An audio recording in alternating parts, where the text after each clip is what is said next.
Okay, good morning, good evening, good afternoon. जब भी जिसका बैच चल रहा है, होप सो आप लोग बहुत अच्छे होंगे। मैं भी बहुत अच्छा हूं। तो ठीक है, आज हम एक नया चैप्टर शुरू करेंगे जिसका नाम होता है नॉन ट्रेडिंग। ठीक है, तो मैं सभी लोगों को यही रिक्वेस्ट करूंगा कि सबसे पहले आप अपना कॉपी में हेडिंग दे दीजिए नॉन ट्रेडिंग। तो इसको हम शॉर्ट में भी बोल सकते हैं एनपीओ। आप बोलेंगे सर इसको और कौन सा नाम में हम बोल सकते हैं, तो इसको भी मैं बोल सकता हूं, इसको मैं भी बोल सकता हूं financial statements of non profit making. अच्छा, चलो इसको एनपीओ ही बोल देते हैं। तो फाइनेंशियल स्टेटमेंट्स ऑफ एनपीओ, इसका मतलब financial statements of non profit making organisation. Financial statements of non profit making organisation. तो ठीक है, तो देखो ये जो चैप्टर है ये आपका सीए इंटर और सीए में इंटर दोनों में है। तो सीए फाइनल या सीए में फाइनल में ये चैप्टर नहीं है अकाउंटिंग के पेपर में। तो ये चैप्टर आपका सीए इंटर और सीए में इंटर दोनों में है। तो ठीक है, और सीएस इंटर में भी है, लेकिन हम सीएस का रेफरेंस आपको अभी नहीं देंगे। तो ठीक है, इसका मतलब ये काफी इंपॉर्टेंट चैप्टर है। तो हर टर्म इस चैप्टर से एक ही क्वेश्चन आएगा, 15 मार्क का क्वेश्चन आएगा। अगर आपका ये चैप्टर का जो क्वेश्चन आता है वो ठीक हो जाता है तो अकाउंट्स में आपका बहुत अच्छा मार्क जाएगा। तो ठीक है, तो अभी हम लोग क्या करेंगे ना, एकदम चैप्टर को जाएंगे तो एक एक चीज कंसेप्ट हम लोग डिस्कशन करेंगे। तो ठीक है, इस चैप्टर के अंदर में जाने से पहले आप लोगों को यही इंफॉर्मेशन दूंगा कि अगर अकाउंट्स में सबसे इजीएस्ट चैप्टर, आसान चैप्टर क्या होता है, तो वो आपके लिए रहेगा एनपीओ। तो ठीक है, आप बोलेंगे सर आप झूठ बोलते हैं। बिल्कुल मैं झूठ नहीं बोलता हूं। तो ये चैप्टर हमारे लिए सबसे आसान हो जाएगा क्योंकि इस चैप्टर को हम एकदम डिटेल समझेंगे, कॉन्सेप्ट को कवर करेंगे। तो ठीक है, सबसे पहले आप हेडिंग लिखो या कॉन्सेप्ट लिखो, व्हाट इज एनपीओ। तो ठीक है, व्हाट इज एनपीओ। देखो बेटा, एनपीओ का मतलब होता है non profit making organisation. NPO का मतलब होता है नॉन प्रॉफिट मेकिंग ऑर्गेनाइजेशन। इसका मतलब जो एंटिटी होते हैं, मतलब जो बिजनेस या ऑर्गेनाइजेशन होता है, एंटिटी या ऑर्गेनाइजेशन भी बोल सकते हैं, एंटिटी या ऑर्गेनाइजेशन भी आप बोल सकते हैं। वो एंटिटी या ऑर्गेनाइजेशन दो तरीके से होता है। तो ठीक है, मतलब टू टाइप्स। तो कुछ ऑर्गेनाइजेशन होता है प्रॉफिट ओरिएंटेड, कुछ ऑर्गेनाइजेशन ऐसे होते हैं कि प्रॉफिट ओरिएंटेड। इसका मतलब वो ऑर्गेनाइजेशन का ऑब्जेक्टिव होता है प्रॉफिट कमाना। तो ठीक है, आप बोलेंगे सर और जो प्रकार का ऑर्गेनाइजेशन होता है वो क्या होता है, वो होता है नॉन प्रॉफिट ओरिएंटेड। मतलब ये ऑर्गेनाइजेशन का ऑब्जेक्टिव प्रॉफिट कमाना नहीं होता है, बाकी ये ऑर्गेनाइजेशन का ऑब्जेक्टिव होता है इस सोसाइटी को या अपने मेंबर्स को कुछ सर्विस देना, सोसाइटी को या अपने मेंबर्स को कुछ सर्विस देने के लिए। आप बोलेंगे सर प्रॉफिट मेकिंग ऑर्गेनाइजेशन का एक दो एग्जांपल दे दीजिए। तो ठीक है बेटा, ले लो एग्जांपल, कोई बात नहीं। तो आप बोल सकते हो कि बिग बाजार, आप बोल सकते हो कि रिलायंस ट्रेंड, फिर आप बोल सकते हो सेंट्रल, फिर आप बोल सकते हो पैंटालून एक्सेट्रा।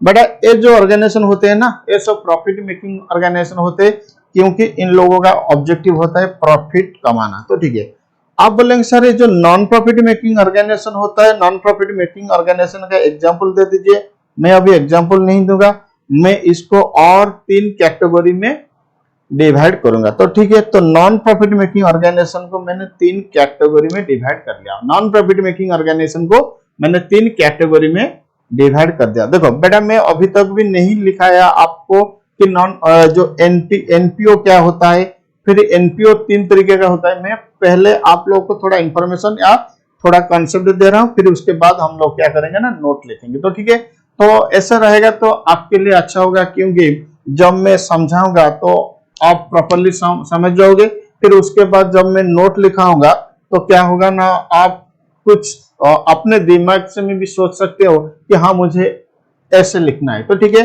तो बेटा मैं जो नॉन प्रॉफिट मेकिंग ऑर्गेनाइजेशन को 3 कैटेगरी में डिवाइड कर रहा हूं। तो पहला कैटेगरी होता है मेरे लिए type 1।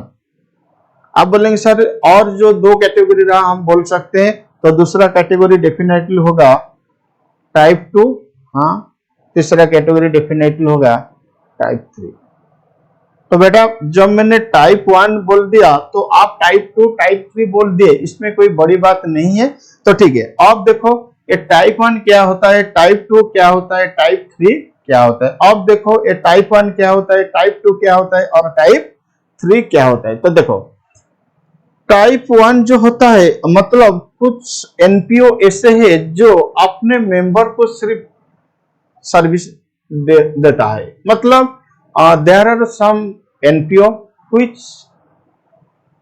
Is created only for the purpose of providing service to its members. इसका मतलब कुछ एनपीओ ऐसे है कि which are provided services to its members, which are provided services to its members only। तो ठीक है, आप बोलेंगे सर जो टाइप 2 वो क्या होता है। जो टाइप 2 होता है क्या होता है ना, वो जनरल पब्लिक को सर्विस देता है। मतलब there are some NPO which are created, which are formed for the purpose of providing service to general public या to the society as a whole। इसका मतलब जो टाइप 2 होते हैं which are provided services to general public। तो ठीक है, तो इसका मतलब जो एंटिटी जनरल पब्लिक को सर्विस देगा वो हमारे लिए टाइप 2। आप बोलेंगे सर ये जो टाइप 3 रहा वो टाइप 3 क्या है। तो बेटा टाइप 3 एक्चुअली क्या होता है हमारे लिए ना, प्रोफेशनल फार्म्स।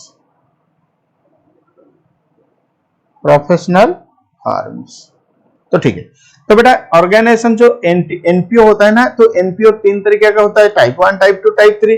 तो टाइप 1 क्या होता है ना, अपने मेंबर्स को सर्विस देता है।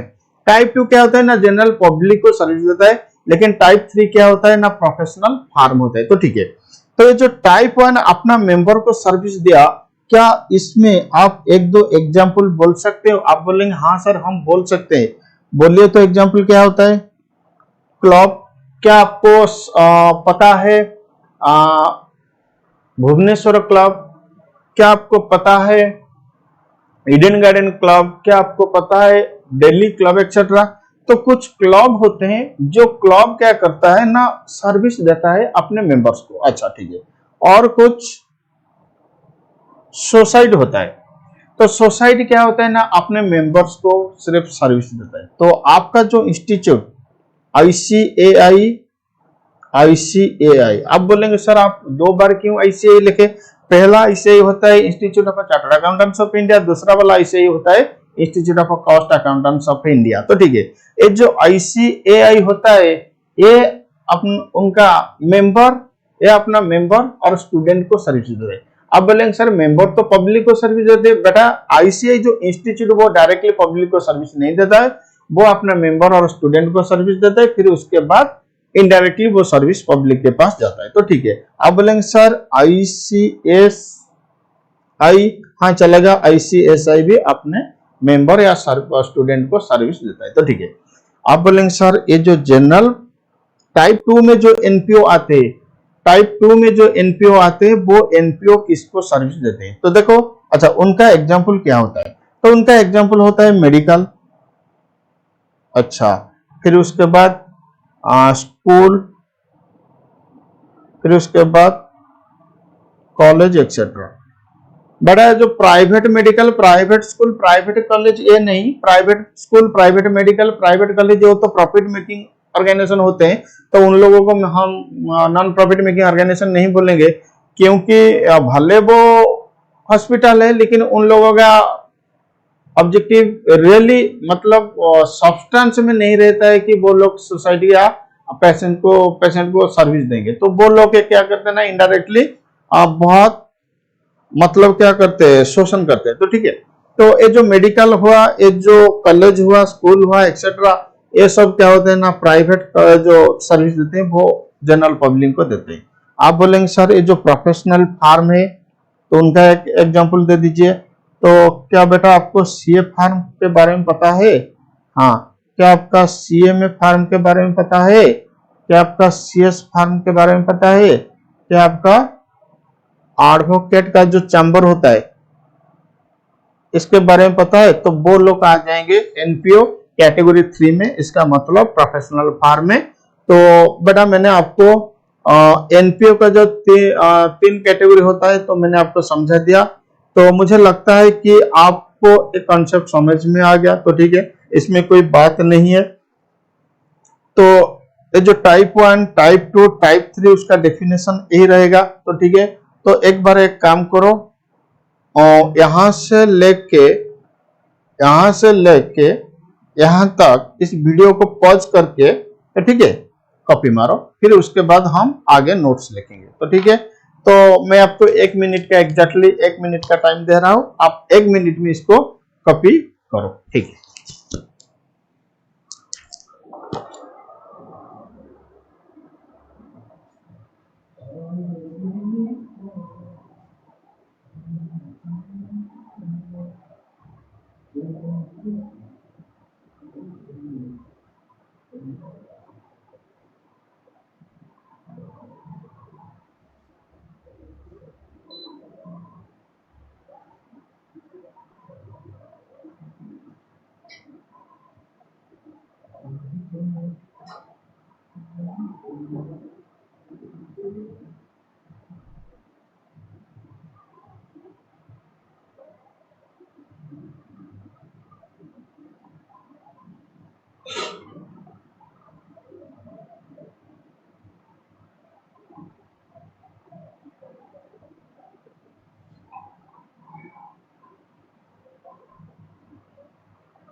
ओके, हो गया कॉपी आप लोग का? हाँ सर हो गया, तो आप आगे चलिए। तो ठीक है, नेक्स्ट लिखो, आरो देके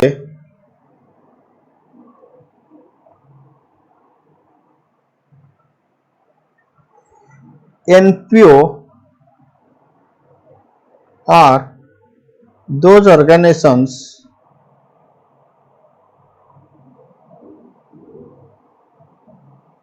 which are established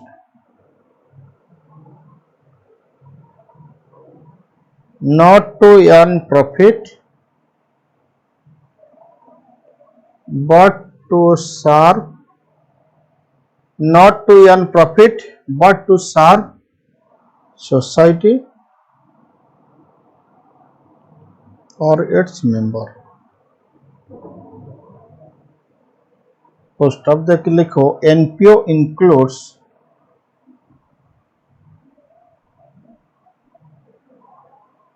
professional farms also. तो प्रोफेशनल फार्म भी एनपीओ का डेफिनेशन में आ जाएगा। तो ठीक है,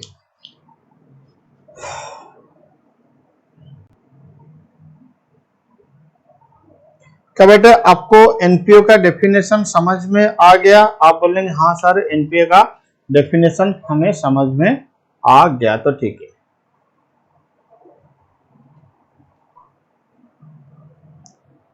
उसके बाद एक नोट लिखो। हम 2 नोट्स आपको लिखाऊंगा, तो उसके बाद पहले एक नोट लिखो। अच्छा, क्या आप बोल सकते हो एक प्रॉफिट मेकिंग ऑर्गेनाइजेशन के पास फंड कहां से आएगा? मतलब एक प्रॉफिट मेकिंग ऑर्गेनाइजेशन को पैसा कहां से मिलेगा?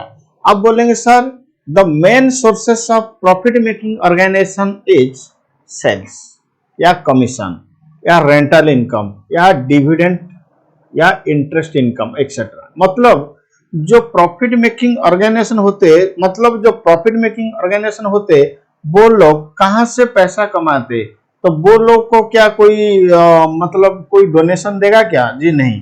कोई सब्सक्रिप्शन देगा क्या? जी नहीं। कोई मतलब क्या चैरिटी देगा? कोई नहीं। क्योंकि वो लोग प्रॉफिट मेकिंग ऑर्गेनाइजेशन होते, वो लोग जो प्रॉफिट मेकिंग ऑर्गेनाइजेशन होते, उन लोगों को ये सब सब्सक्रिप्शन, डोनेशन, चैरिटी नहीं मिलता है। लेकिन प्रॉफिट मेकिंग ऑर्गेनाइजेशन का मेन सोर्सेस ऑफ इनकम क्या होता है? सेल्स होता है, या कमीशन इनकम होता है, या रेंटल इनकम होता है, या डिविडेंड इनकम होता है, या इंटरेस्ट इनकम होता है, एक्सेट्रा। फिर आप बोलेंगे सर जो प्रॉफिट मेकिंग ऑर्गेनाइजेशन होते हैं उन लोगों का मेन एक्सपेंडिचर क्या होता है? उन लोगों का मेन एक्सपेंडिचर क्या होता है?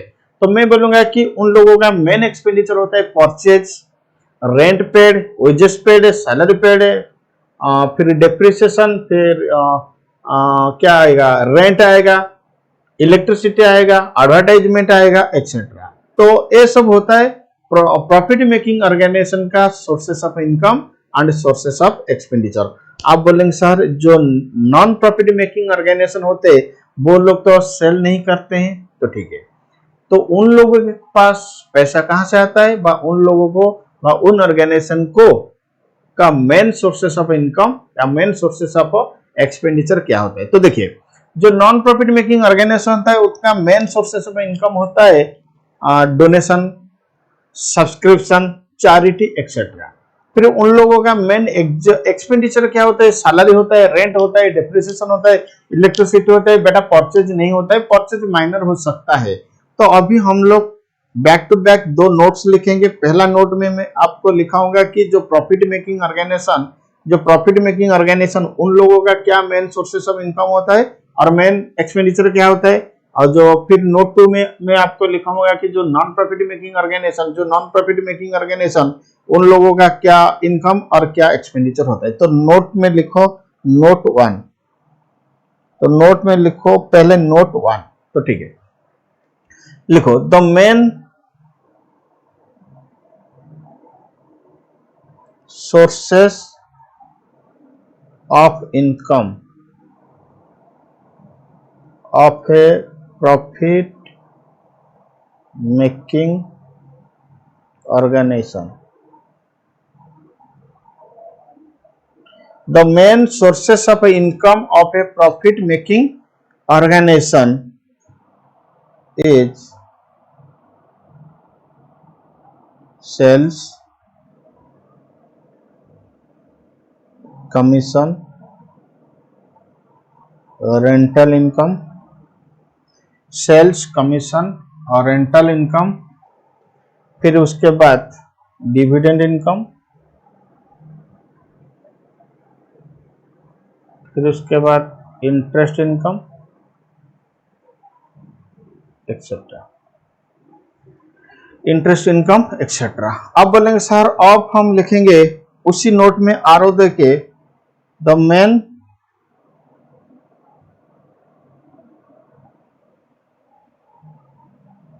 expenditure of PO, the main expenditure of PO, PO का मतलब होता है प्रॉफिट मेकिंग ऑर्गेनाइजेशन।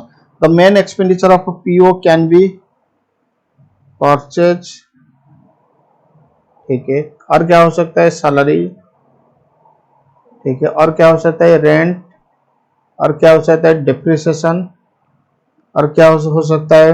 एडवर्टाइजमेंट, और क्या होता है? एडवर्टाइजमेंट, और क्या होता है? Electricity, etcetera. बेटा मैंने ये सब आप नहीं बोलेंगे सर इतना ही मेन सोर्सेस ऑफ एक्सपेंडिचर आएगा, तो मैंने आपको कुछ एग्जांपल लिखा है कि हाँ ये सब हो सकता है फिर नया न्यू आइटम भी कुछ क्वेश्चन में दे सकते हैं। तो ठीक है, अब हम लिखेंगे नोट टू। नोट टू के लिए हम कलर चेंज करेंगे। बोलो कौन सा कलर ले लो आप? सर ब्लू ले लीजिए। तो ठीक है, लिखो ब्लू में लिखो नोट टू। ठीक है, नोट टू में लिखो द मेन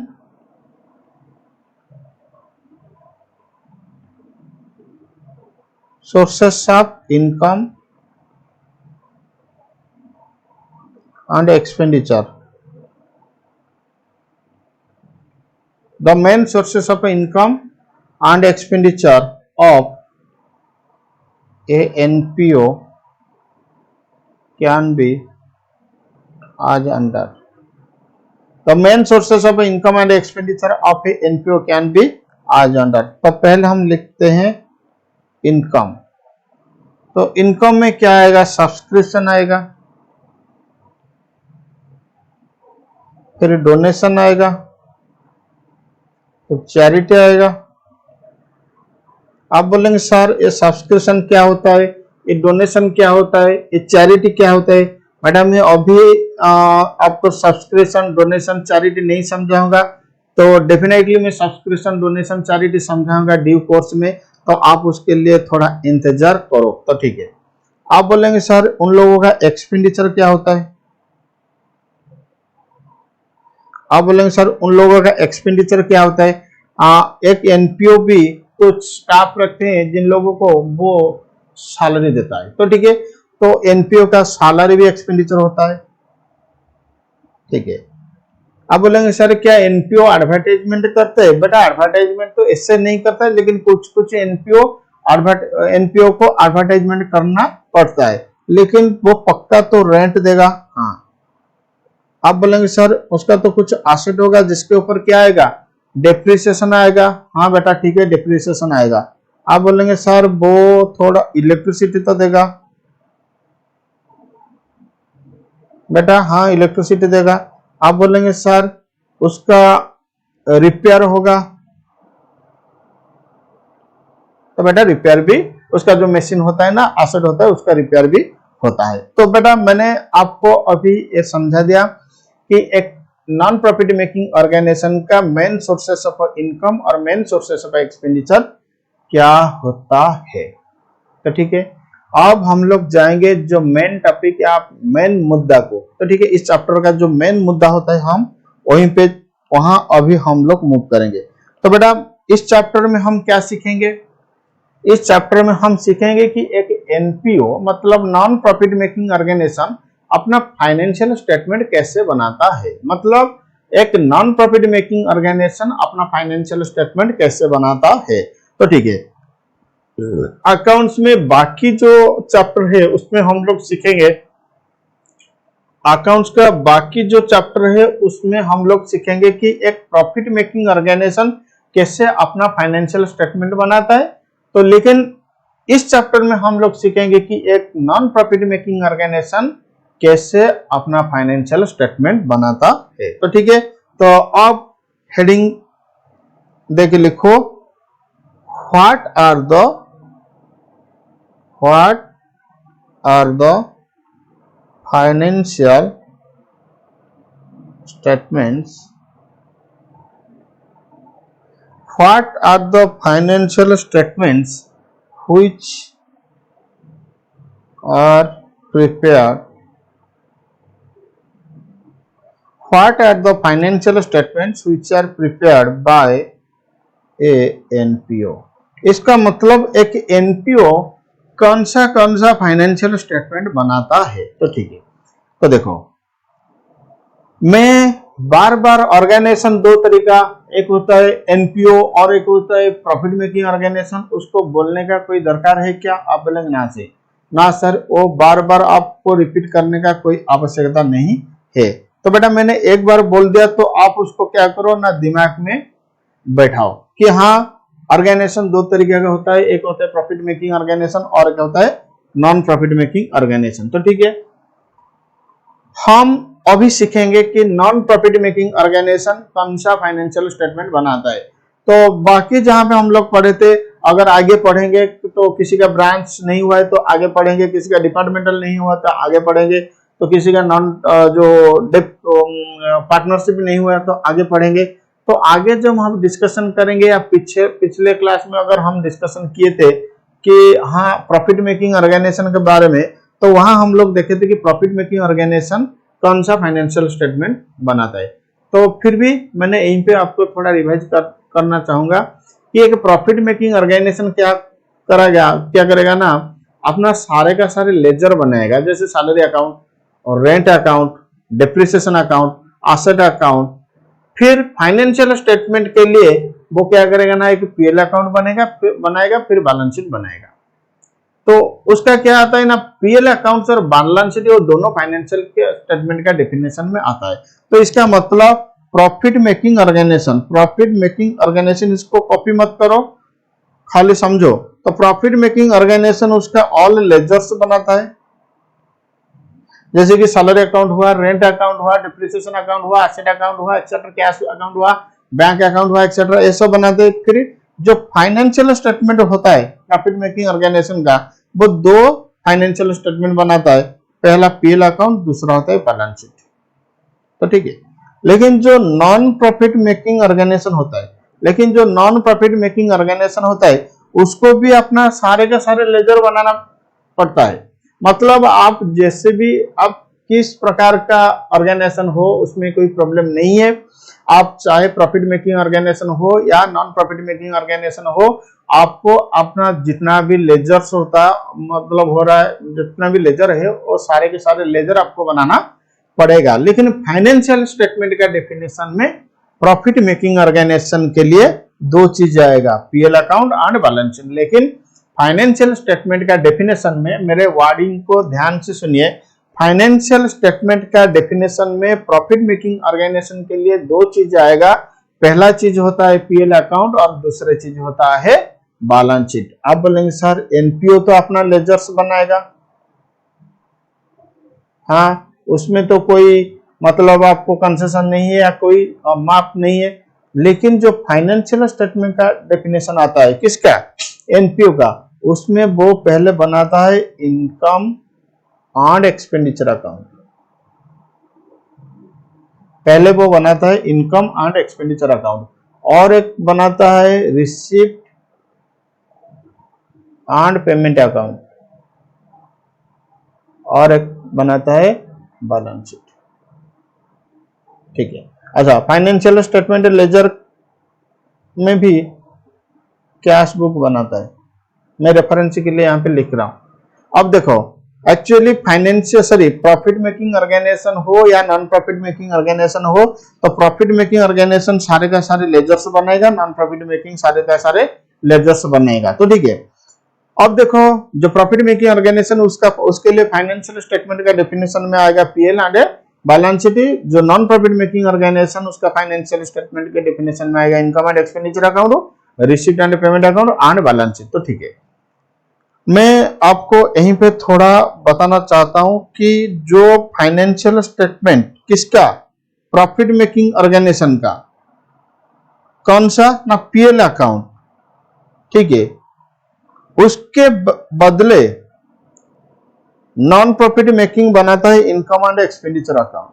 इसका मतलब प्रॉफिट मेकिंग ऑर्गेनाइजेशन का पीएल अकाउंट जिससे आप बनाएंगे, नॉन प्रॉफिट मेकिंग ऑर्गेनाइजेशन का इनकम एंड एक्सपेंडिचर ऐसे ही आप बनाएंगे। मतलब इसका प्रिंसिपल बिल्कुल सेम है, खाली नाम अलग है। तो ठीक है, प्रॉफिट मेकिंग ऑर्गेनाइजेशन के लिए पीएल अकाउंट, तो अगर नॉन प्रॉफिट मेकिंग ऑर्गेनाइजेशन हो गया तो उसको आप बोलेंगे क्या,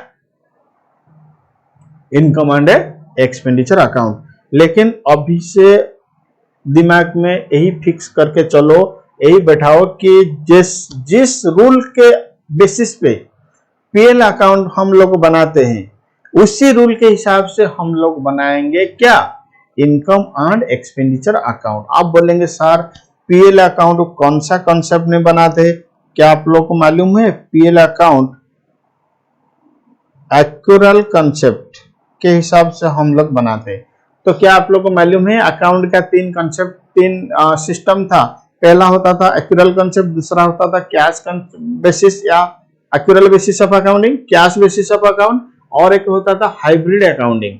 क्या आप लोग जो 12th या +2 में अकाउंटिंग पढ़े थे तो उसमें बेसिक में हम लोग यही पढ़े थे कि अकाउंटिंग 3 प्रकार का बेसिस में हो सकता है। पहला होता है एक्यूरल बेसिस, दूसरा होता है कैश बेसिस, और तीसरा होता है हाइब्रिड बेसिस। तो ठीक है, तो इसका मतलब पीएल अकाउंट हम लोग बनाते थे एक्यूरल कंसेप्ट में, तो इनकम एंड एक्सपेंडिचर अकाउंट को हम बनाएंगे वही एक्यूरल कंसेप्ट के हिसाब से।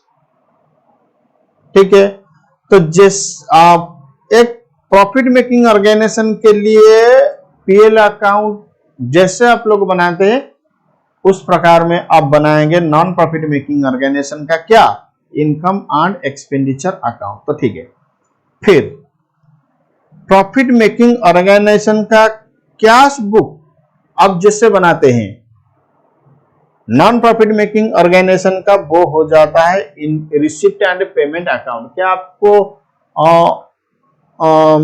यही पता नहीं चल रहा है कि रिसिप्ट एंड पेमेंट अकाउंट का मतलब कितना रिसिप्ट हुआ और कितना पेमेंट हुआ? तो रिसिप्ट क्या होता है, कैश, पेमेंट क्या होता है, कैश।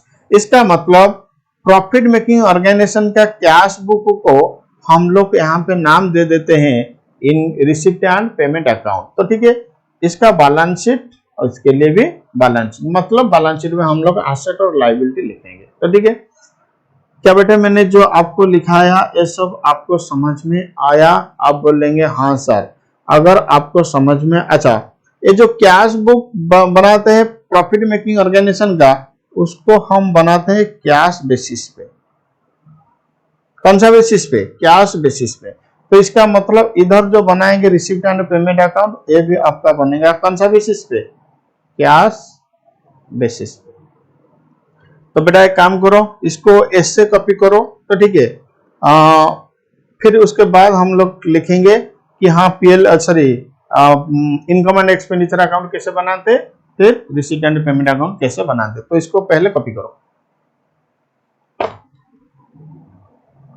हम आज के क्लास में सारे के सारे कॉन्सेप्ट सीखेंगे, फिर अगले क्लास में हम लोग इसके ऊपर प्रैक्टिकल प्रॉब्लम करेंगे। तो आज के क्लास आपके लिए बहुत इंपॉर्टेंट रहेगा। तो लिखो, इसको पहले कॉपी करो।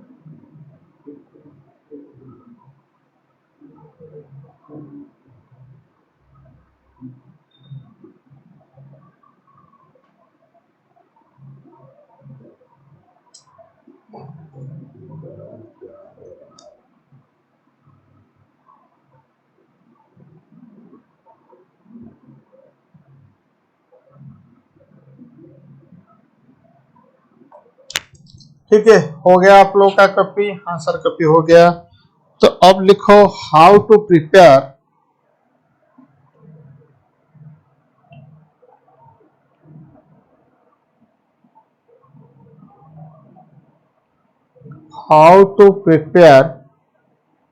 receipt and payment account।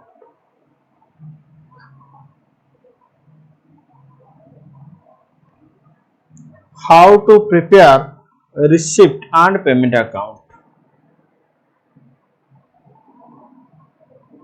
बोलो, पहले नोट्स लिखो फिर उसके बाद हम लोग चर्चा करेंगे। इसका तो नाम हम लोग ऐसे नहीं बोलेंगे, लेकिन अभी हम लोग दिमाग में सेट कर सकते हैं कि ये हमारे लिए क्या होता है, कैश बुक के जैसे होता है। तो ठीक है, तो अब लिखो receipt and payment account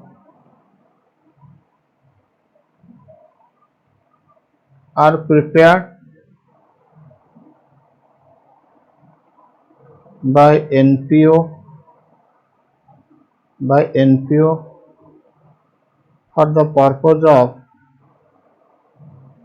recording for the purpose of recording cash transactions। मतलब रिसिप्ट एंड पेमेंट अकाउंट में ओनली कैश ट्रांजैक्शन रिकॉर्ड होगा। आप बोलेंगे सर कैश ट्रांजैक्शन का मतलब, कैश ट्रांजैक्शन का मतलब जिस ट्रांजैक्शन के वजह से या तो आपको पैसा मिला या आपको पेमेंट करने पड़ा, तो ठीक है। अगर आप पेमेंट करते हो तो वो पेमेंट हो जाता है, अगर आप रिसीव करते हो तो वो रिसिप्ट होता है, तो ठीक है। मान लो आप मेरे कोर्स फीस को पेमेंट कर दिए, तो ये आपके लिए एक कैश ट्रांजैक्शन। तो मान लो कि आप मेरे कोर्स फीस को आउटस्टैंडिंग रख लिए। आप बोलेंगे सर हमने अकाउंट्स में रिकॉर्ड कर लिया कि आपका कोर्स फीस, लेकिन हम पेमेंट अभी नहीं करेंगे, हम बाद में पेमेंट करेंगे, तो ये हो जाएगा आपके लिए एक क्या आउटस्टैंडिंग ट्रांजैक्शन या क्रेडिट ट्रांजैक्शन। तो ठीक है बेटा, मेरा कोर्स फीस अगर पेमेंट नहीं करोगे तो क्या होता है, अभी जो हम लोग जो सिस्टम को मूव कर रहे हैं, तो आपको कुछ क्लासेस फ्री में मिलेगा, फिर उसके बाद अगर आप पेमेंट नहीं करोगे तो आप वीडियो नहीं देख सकते हो। तो ठीक है, तो क्या होता है ना, हमारा ऑर्गेनाइजेशन को भी हमको सेव करना है, तो इसीलिए हम नया टेक्नोलॉजी को मूव किए। तो एक गारंटी मैं आपको देता हूं कि एकदम थ्रू आउट द ड्यूरेशन आपको ऐसे ही क्लास मिलेगा, आप हर क्लास आपको अच्छे से समझ में आएगा। तो अगर आप चाहते हैं कि अकाउंट्स का क्लास मेरे पास पढ़ोगे, तो आप जो हमारा एप्लीकेशन या वेबसाइट में जो भी लिंक है उस लिंक के थ्रू आप बाय कर सकते हैं। तो ठीक है, तो ठीक है बेटा, अभी तो हम एडवर्टाइजमेंट नहीं करेंगे, तो मैंने आपको सिखा रहा हूं कि how to prepare receipt and payment accounts. तो क्या आप लोगों को पता है रिसिप्ट एंड पेमेंट अकाउंट में कौन सा ट्रांजैक्शन रिकॉर्ड होगा? आप बोलेंगे sir receipt and payment account में ओनली कैश ट्रांजैक्शन रिकॉर्ड होगा। तो ठीक है, लिखो it is similar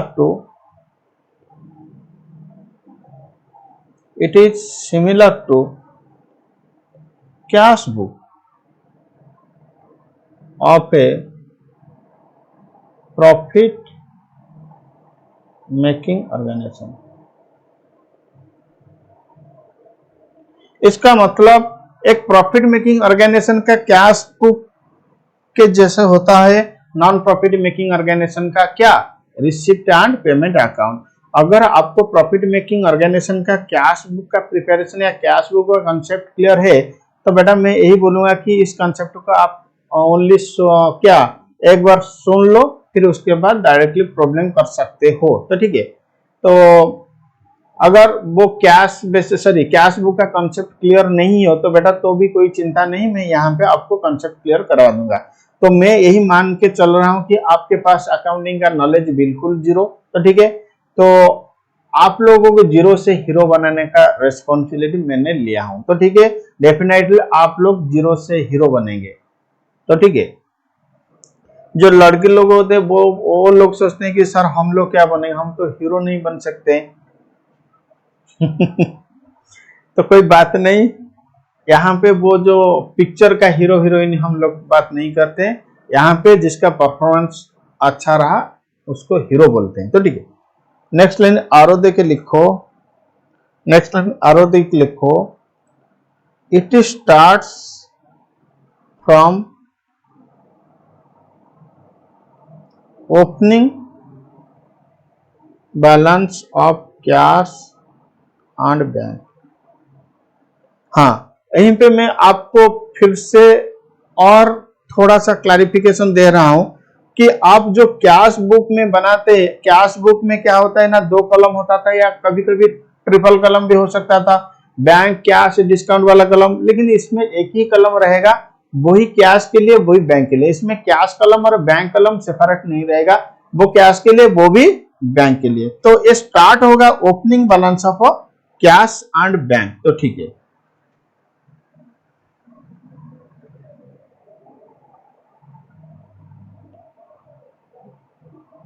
on debit side, ये जो रिसीट एंड पेमेंट अकाउंट होता है इसका debit side, on debit side we will record all receipts, underline करो ऑल रिसिप्ट, जिस प्रकार का रिसिप्ट हुआ, चाहे वो कैपिटल रिसिप्ट हुआ, चाहे वो रेवेन्यू रिसिप्ट हुआ, भले वो इस पीरियड का रिसिप्ट, भले वो पिछले पीरियड का रिसिप्ट, भले वो अगले पीरियड का रिसिप्ट, मतलब रिसिप्ट हुआ इस पीरियड में, वो कौन सा पीरियड का रिसिप्ट वो इंपॉर्टेंट नहीं है, इस पीरियड में रिसिप्ट होना इंपॉर्टेंट है। तो मान लो अभी आपका चल रहा है 2025 या 2020 या 2023, आप कुछ भी ईयर ले सकते हो। अगर पिछले पीरियड का रिसिप्ट इस साल में हुआ तो वो इस साल का रिसिप्ट एंड पेमेंट अकाउंट में आएगा। इस साल का रिसिप्ट अगर इसी साल में रिसिप्ट हुआ तो वो इस साल का रिसिप्ट एंड पेमेंट अकाउंट में आएगा। अगर फ्यूचर का पैसा आपको आज मिल रहा है, फ्यूचर का पैसा अगर आपको आज मिल रहा है तो इस साल का रिसीट एंड पेमेंट अकाउंट में आएगा। इसका मतलब डेबिट साइड में हम लोग लिखेंगे कि ऑल रिसिप्ट, तो ब्रैकेट में लिख सकते हैं रेवेन्यू भी हो सकता है, कैपिटल भी हो सकता है, पास्ट पीरियड का भी हो सकता है, प्रेजेंट का भी हो सकता है, फ्यूचर का भी हो सकता है। तो मैंने जो ब्रैकेट में लिखा revenue, revenue, capital, capital, past period का, प्रेजेंट पीरियड का, फ्यूचर पीरियड का, तो कुछ भी पीरियड हुआ या कुछ भी प्रकार का हुआ, रेवेन्यू या कैपिटल कुछ फर्क नहीं पड़ता है, लेकिन इस साल रिसिप्ट होना चाहिए। तो इसमें हम क्या लिखेंगे डेबिट साइड में, receipt, all receipt during the period, during the period, चाहे वो कैपिटल हुआ चाहे वो रेवेन्यू हुआ। आप बोलेंगे सर ये तो रिसिप्ट साइड हो गया, नेक्स्ट लाइन आरो देख लिखो on credit side, on credit side we will record,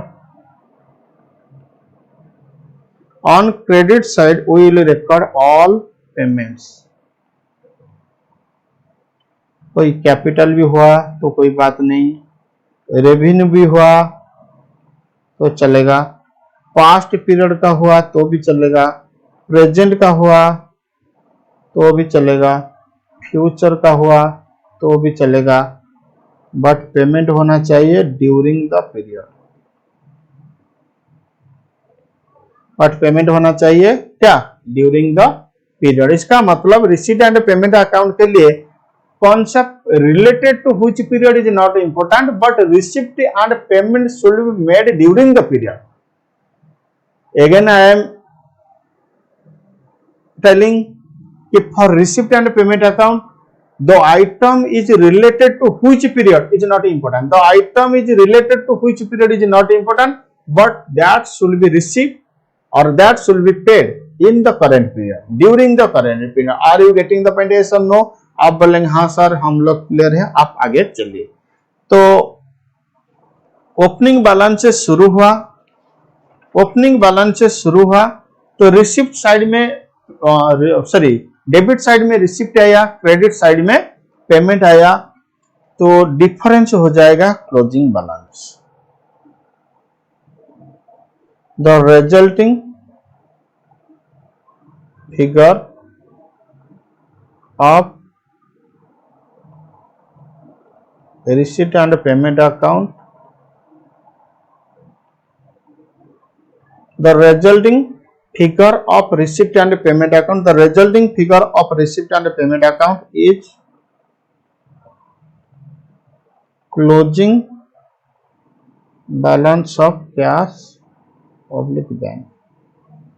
जो रिजल्टिंग फिगर आएगा वो हमारे लिए बन जाएगा कि क्लोजिंग बैलेंस ऑफ कैश। तो ठीक है, क्या बेटा आपको समझ में आया? तो एक टी फर्म का अकाउंट होता है, तो पहले शुरू होगा ओपनिंग बैलेंस से, पहले शुरू होगा क्या ओपनिंग बैलेंस से, तो डेबिट साइड में ऑल रिसिप्ट आएगा, क्रेडिट साइड में ऑल पेमेंट आएगा, तो जो रिजल्ट आएगा वो हो जाएगा क्या क्लोजिंग कैश बैलेंस। आप बोलेंगे सर बात तो हमें समझ में आया, लेकिन आप एक काम कीजिए ना, मैंने बोला क्या ना, हमें एक फॉर्मेट दे दीजिए। तो ठीक है, तो लिखो format of receipt and payment account. अब लिखो format of receipt and payment account. क्या होता है ना, दो तरीके के स्टूडेंट होते हैं, कुछ स्टूडेंट समझ लेते हैं, कुछ स्टूडेंट बोलते हैं कि नहीं सर हमको तो समझ में आया, फिर हमको क्या करिए ना रेडीमेड फॉर्मेट दे दीजिए, हम ज्यादा माथा नहीं खिलाएंगे या हम ज्यादा दिमाग को यूटिलाइजेशन नहीं करेंगे या प्रेशर नहीं देंगे, आप रेडीमेड फॉर्मेट दे दीजिए, हम फॉर्मेट में डाल देंगे। तो ठीक है बेटा, हम सर हमको समझ में आया, ये नहीं बोलते हैं कि हम रटते हैं। तो बेटा ठीक है कोई बात नहीं, तो आपके लिए भी मैं फॉर्मेट रेडी करके रखा हूं। तो ठीक है, तो आइए मेरे साथ साथ आप लोग एक काम कीजिए, रिसीट एंड पेमेंट अकाउंट का कि फॉर्मेट लिखिए। तो ये होता है पर्टिकुलर। आप बोलेंगे सर हम पर्टिकुलर लिखेंगे क्या? नहीं नहीं, पर्टिकुलर आप नहीं लिखेंगे, इसमें आप रिसिप्ट लिखेंगे, यहाँ पे आप पेमेंट लिखेंगे। ठीक है, तो इधर अमाउंट रहेगा, इधर भी अमाउंट रहेगा। ठीक है, ये आपका डेबिट साइड होता है, ये आपका क्रेडिट साइड होता है। तो ठीक है, आप बोलेंगे सर ये जो नोट्स लेजर फैलियो, फिर नहीं सर वो तो जनरल में लिखा होता है, और डेट मेट ये सब नहीं लिखेंगे। तो डेट लिखोगे तो चलेगा, लेकिन जो हमारे प्रोफेशनल एग्जाम में जो क्वेश्चन आता है ना, तो उसके लिए वो फॉर्मेट इतना ही काफी है। तो ठीक है, तो बोलो पहले कहां से शुरू होगा? शुरू होगा क्योंकि टू बैलेंस ब्रॉट डाउन, इसमें ओपनिंग कैश कितना था लिखो, फिर ओपनिंग का बैंक कितना था लिखो। ठीक है, तो टू बैलेंस ब्रॉट डाउन से शुरू होगा, ओपनिंग का कैश कितना और ओपनिंग का बैंक बैलेंस कितना उसको लिखना पड़ेगा। तो ठीक है, फिर हम लिखेंगे कि जो रिसिप्ट हुआ, तो रिसिप्ट आप कर सकते हो टू सब्सक्रिप्शन, आप इधर खाली लिखो, हम डिस्कशन बाद में करेंगे, क्योंकि अभी मैं आप लोग को फॉर्मेट दे रहा हूं, ये सब्सक्रिप्शन क्या होता है, ये मेंबरशिप फी क्या होता है, ये डोनेशन क्या होता है, वो सब चीज मैं अगले जो स्पेशल क्लासेस रहेगा तो स्पेशल क्लासेस में मैं डिस्कशन करूंगा। तो सब्सक्रिप्शन आप रिसीव किए, तो डोनेशन आप रिसीव किए, तो टू मेंबरशिप फी, अगर आपको मेंबरशिप फी मिलता है तो आप उसको डेबिट में लिखोगे। तो ठीक है, अगर आपको टू एंट्रेंस फी मिलता है तो आप डेबिट में लिखोगे कि एंट्रेंस फी। अब बोलेंगे सर एंट्रेंस फी क्या होता है? मैडम मैंने बोला ना, ये सब चीज को मैं बाद में कवर करूंगा या डिस्कशन करूंगा, अभी के लिए आप सिर्फ फॉर्मेट लिखो। तो ठीक है, अगर आप फॉर्मेट लिख सकते हो तो फॉर्मेट को लिखने में अगर आपको कुछ प्रॉब्लम नहीं हो रहा है तो बेटा इतना समझ लो कि आपको ये चैप्टर बहुत आसान, आपके लिए ये चैप्टर बहुत आसान हो जाएगा। आप बोलेंगे सर और क्या मिलता है? तो एडमिशन फी भी मिलता है,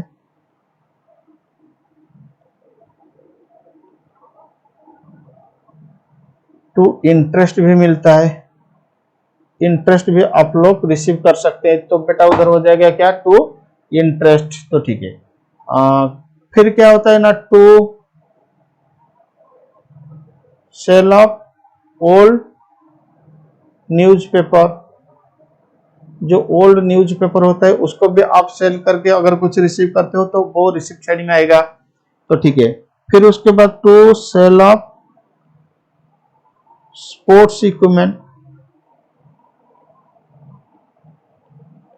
बेटा दो चीज नहीं देखना, पहला चीज हुआ मेरा हैंड राइटिंग और दूसरा चीज हुआ मेरा स्पेलिंग, क्योंकि मैं जो इलेक्ट्रॉनिक डिवाइस में लिखता हूं तो ठीक है इसमें हैंड राइटिंग तो कभी अच्छा नहीं बनेगा, फिर स्पेलिंग तो क्या इधर उधर होगा, क्योंकि वो हम लोग स्पीडी लिखते हैं ना, तो कहीं पे कुछ हो सकता है, लेकिन हम लोग जो प्रोनाउंसिएशन करते हैं तो वो करेक्ट रहेगा। तो आप लोग अपने के हिसाब से लिखो। तो ये देखो, ये तो नहीं दिखाई दे रहा है कि सेल्स, लेकिन मैंने बोला कि to sale of sports equipment. तो ठीक है, फिर लिखो टू रिसिप्ट। अगर मैं ठीक से लिखूंगा तो टाइम लगेगा, धीरे धीरे मुझे लिखना पड़ेगा, तो ज्यादा टाइम हमारे पास नहीं है। तो रिसिप्ट और prize fund, to other receipt, etcetera. तो इस तरीके का हाँ सारे के सारे रिसिप्ट हम रिकॉर्ड करेंगे। तो ठीक है, आप देखो ये जो रहा क्रेडिट साइड में क्या लिखेंगे, पेमेंट। तो जो भी पेमेंट होगा तो लिखो। अच्छा, अगर आपके पास बिगनिंग में कैश और बैंक का बैलेंस है तो इधर आएगा। अगर आप बोलेंगे कि सर हमारे पास ओवरड्राफ्ट था, मतलब बैंक में ओवरड्राफ्ट था, तो बैंक में ओवरड्राफ्ट था इसका मतलब वो क्रेडिट साइड में आ जाएगा। तो क्रेडिट साइड के लिए मैं थोड़ा कलर चेंज कर रहा हूं, ठीक है। तो बाय बैलेंस ब्रॉट डाउन में आएगा ओपनिंग ओवरड्राफ्ट। बेटा आपको समझ में आया ओपनिंग ओवरड्राफ्ट? हाँ ठीक है। अब बोलो आप सैलरी भी पेमेंट कर सकते हो, तो बाय सैलरी, तो इधर लिखो बाय सैलरी। आप रेंट भी पेमेंट करते हो, बाय रेंट, तो इधर लिखना पड़ेगा आपको बाय रेंट। आप इलेक्ट्रिसिटी भी पेमेंट करते हो तो बाय इलेक्ट्रिसिटी भी इधर लिखना पड़ेगा। आप इंश्योरेंस भी पेमेंट करते हो तो बाय इंश्योरेंस भी आपको इधर लिखना पड़ेगा। प्रिंटिंग एंड स्टेशनरी तो by printing and stationery, by printing and stationery, तो ठीक है। टेलीफोन का बिल अगर आप पेमेंट करते हो तो बाय टेलीफोन बिल। आप बोलेंगे सर हम मोबाइल का बिल पेमेंट करते हैं, तो बेटा वही चलेगा, टेलीफोन बिल मोबाइल बिल एक ही चीज होता है, तो बाय टेलीफोन बिल। अगर आप ऑनरेरियम पेमेंट करते हो तो बाय ऑनरेरियम। फिर आप बोलेंगे सर ये ऑनरेरियम क्या होता है? ऑनरेरियम क्या होता है बेटा मैं आगे जाके डिस्कशन करूंगा, अभी नहीं। कितना बार मैं बोलूंगा सर हम लोग नहीं पूछते हैं, आप तो अपने तरफ से बता बोलते हैं, तो ठीक है कोई बात नहीं बेटा, मैंने आगे से और आपको कंफ्यूज नहीं करूंगा। तो ठीक है, तो बाय ऑनरेरियम। अगर आप स्पोर्ट्स इक्विपमेंट खरीदते हो तो by purchase of sorry by payment for by payment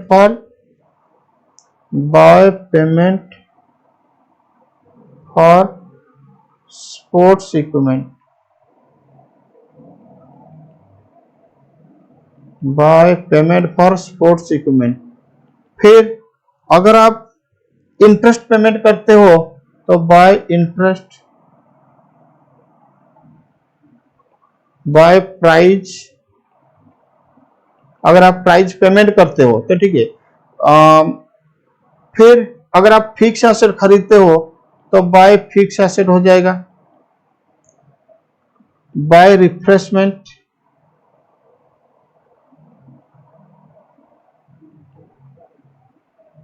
by newspaper,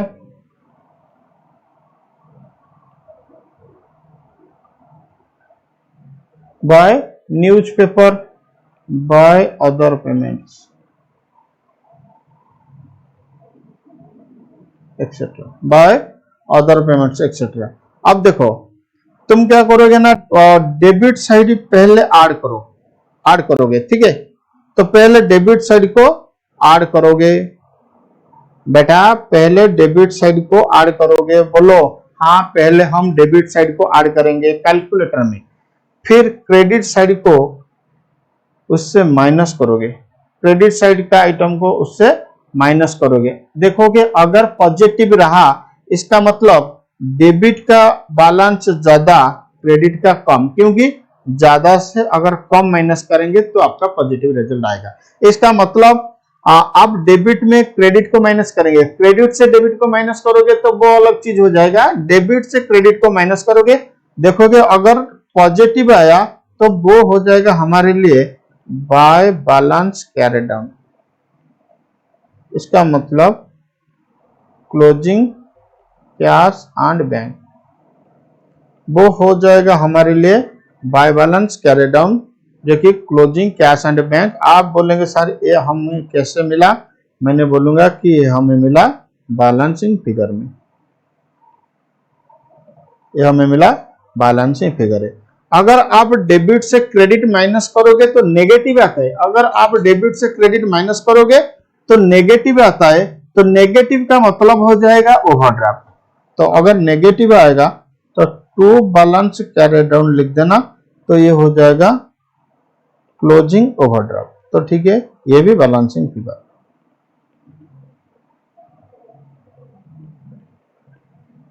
बेटा एकदम इस वीडियो को खत्म करने से पहले मैं आपको यही बताऊंगा कि जब रिसिप्ट एंड पेमेंट अकाउंट बनाते हो तो एक चीज ध्यान पे रखना कि रिसिप्ट हुआ या पेमेंट हुआ, आउटस्टैंडिंग रहा तो कोई प्रॉब्लम नहीं पड़ेगा, क्योंकि आउटस्टैंडिंग का मतलब कैश फ्लो नहीं हो रहा है। तो अगर रिसिप्ट हुआ या पेमेंट हुआ तो इधर रिकॉर्ड होगा।